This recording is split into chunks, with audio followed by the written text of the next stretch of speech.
during the floods, 3 boats have collided at the Prakasham gate. So what has come out in the investigation? Was it politically motivated? No, there is no doubt about it. వీళ్ళకి కొన్ని అలవాట్లు అయిపోయినాయి. ఇలాంటి విధ్వంసాలు చేయడం, విధ్వంసాలు వేరే వాళ్ళపైన వేయడం. బోట్లు పంపించడం ఏంటి? వచ్చాయి. ఏ స్పీడ్లో వచ్చాయి?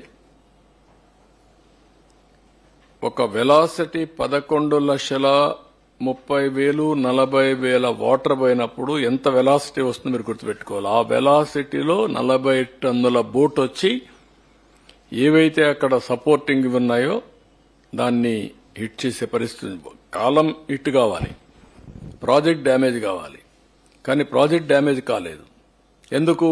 ఆ కాలమును కొట్టకుండా ఇది ఆ సపోర్టింగ్ దాన్ని ఏమంటారు మనం కౌంటర్ వెయిట్ ను కొట్టాయి. ఆ కౌంటర్ వెయిట్ ఇరిగిపోయే పరిస్థితి వచ్చింది. ఇప్పుడు రిపేర్ చేస్తాను, చూసుంటారు మీరు.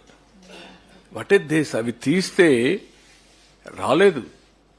4-5 రోజులు ఎన్ని శత విధాల ప్రయత్నాలు చేసి తీసే పరిస్థితికి వచ్చారు. బాధ్యత లేదా మీకు? క్షమాపణ చెప్పరా మీరు? మీ బొమ్మ వేసుకోలేదా? మీ గుర్తులు వేసుకోలేదా? మీ పార్టీ కాదా? అంటే దేశం వదిలిపెడతారా? ఆంబోతులా మీరు? అడిగితే ఎదురుదాడి చేస్తారా మీరు?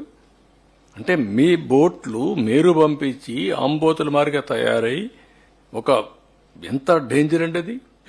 ఎన్ని గ్రామాలు పోతాయండి? ఇప్పటికే మీరు చేసిన తప్పుడు పనుల వల్ల 6 లక్షల మంది నరక యాతన అనుభవించారు బుడమేరులో. ఈ రోజు కూడా అనంతపూర్లో మీరు చూశారు. ఒక రథాన్ని కాల్చేస్తారా మీరు? ఒళ్ళు దగ్గర పెట్టుకుంటారా లేదా?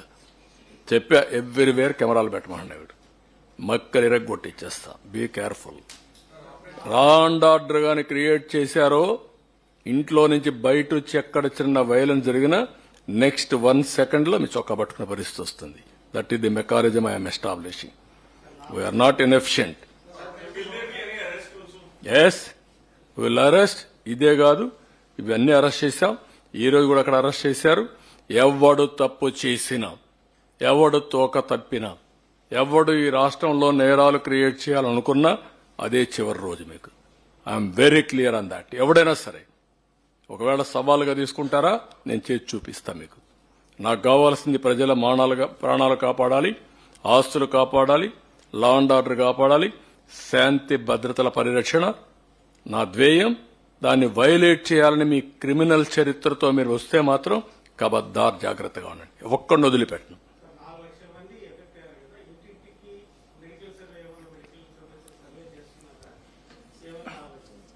నో, డెఫినెట్ గా చేస్తున్నాం. ఇప్పుడే మేము అది కూడా రివ్యూ చేశాం. 4 లక్షల మంది చనిపోవడం, 4 లక్షల మంది ఎఫెక్ట్ కావడం మనం ఇచ్చింది బాధితులకి. 6 లక్షల మంది ప్రజలున్నారు ఇక్కడ. బాత్రూముల్లో వచ్చే వేస్ట్ గాని, టాయిలెట్స్ గాని, మురికి కాలువలు గాని, వాటర్ గాని అన్ని కలిసిపోయినాయి. అలాంటివన్నీ కలిసిపోయిన సమయంలో ఇవి పనిచేసి ఫైర్ ఇంజిన్స్ పనిచేసిన విధానం, మా మున్సిపల్ అడ్మినిస్ట్రేషన్ నారాయణ గారిని వీళ్ళు చేసిన విధానం మీరు చూస్తే,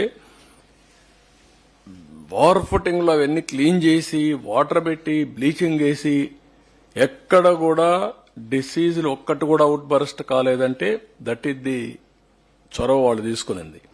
అందుకే ఈరోజు పబ్లిక్ హెల్త్ కాపాడగలిగాం.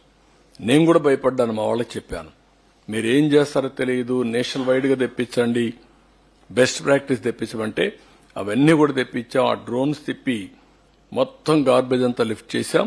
నీళ్లన్నీ కూడా ఇది చేయగలిగాం, క్లీనప్ చేశాం, పరిశుభ్రంగా చేయగలిగాం.